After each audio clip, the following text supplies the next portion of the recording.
In theory, sharing Jesus with your Jewish family should be as organic as sharing your own take on spicy shakshuka. But in reality, when it comes down to it, the mere mention of his name feels like backstabbing or an attempt to destroy Jewish heritage. Why did even saying his name become so dangerous? Or to put it simply, when did Jesus stop being from and for the Jewish people?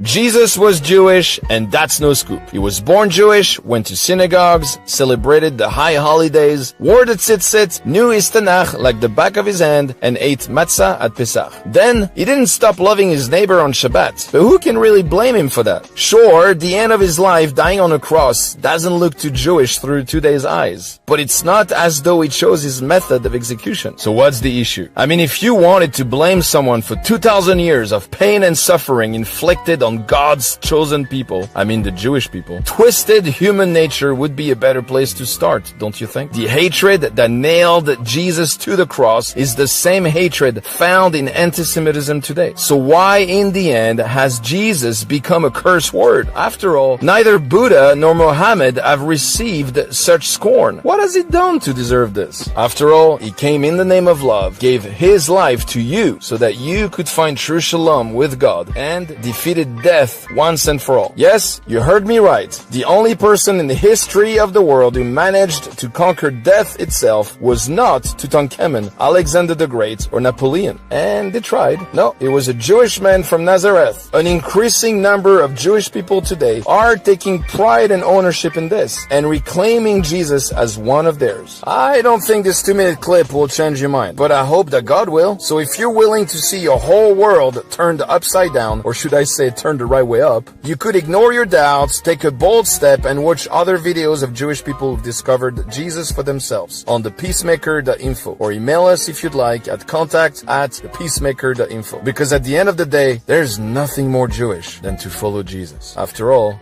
he's one of us.